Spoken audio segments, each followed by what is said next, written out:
But first tonight, let's look at the lockdown situation. We've got New South Wales, Victoria and parts of Queensland in lockdown. The race really is on to get everyone vaccinated. At this point, it looks like Greater Sydney will stay in lockdown until enough of the population has been jabbed. Premier Gladys Berejiklian says the Delta variant is just too contagious. She says what worked last year isn't working this time around. But the reality is that that's not the full story. The lockdown did work in Bondi and the eastern suburbs where this outbreak started in July. There was high compliance. We just haven't seen that same level of compliance in southwest Sydney. Police are doing their best to ensure compliance. But at the end of the day, there has to be personal responsibility here. People have to actually not think that it's smart to try and find your way around the rules. So the lockdown is not working, not only because of the Delta variant being just so much more contagious, but because people aren't following the rules in southwest Sydney. So far, 28 people have died, have lost their lives in this outbreak in Greater Sydney. And we all seem to forget that this outbreak only happened because a driver of overseas passengers was unvaccinated.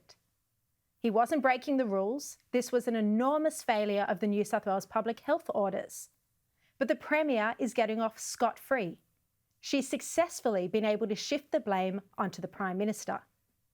You'll remember that Dan Andrews was held accountable when 800 people died under his watch last year.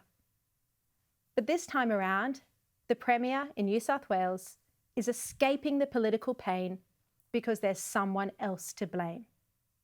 Here she was today, once again, having a dig at the Prime Minister. This is a race. We're keen to sprint to get those vaccination rates up. And the fact is, she is right as well. We are seeing incompetence at both the state and federal government levels. It is a race. And when it comes to vaccinations, supply is still a major issue. It's why the Morrison government is appealing to the Biden administration to give us some of its excess vaccines that are about to expire.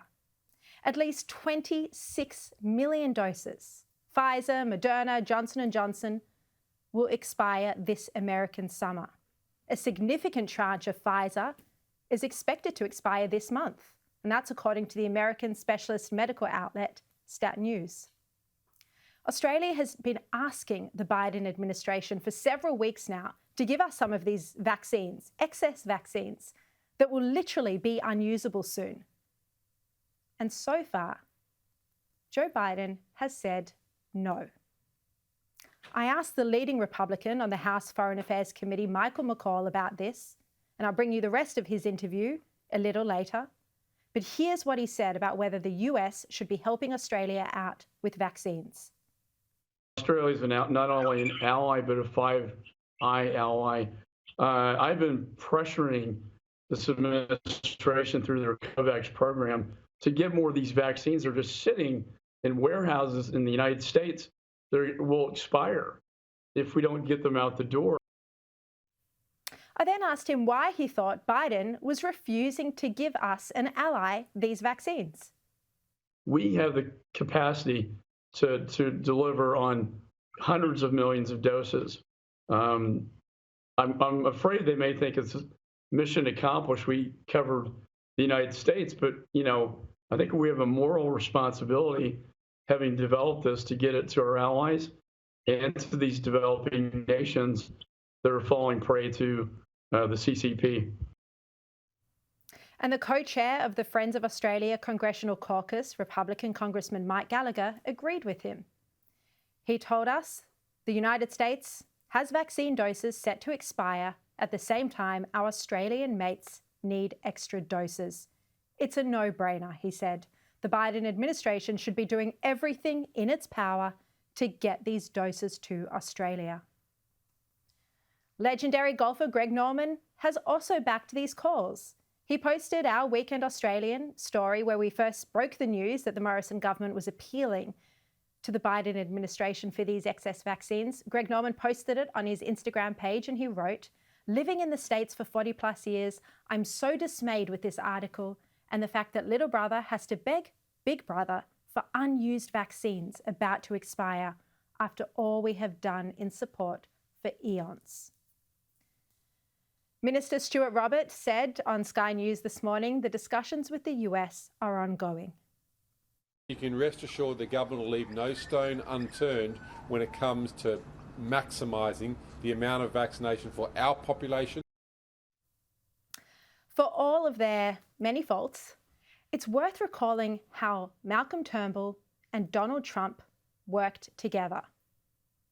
Turnbull was prepared to have the difficult conversations with Trump to fight for Australia, and Trump made concessions for America's closest ally.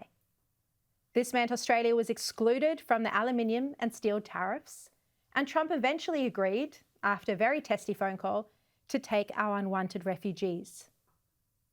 But I'm told the Prime Minister, Scott Morrison, hasn't spoken to Biden directly. These negotiations are happening at the embassy level, led by Arthur Sinodinos.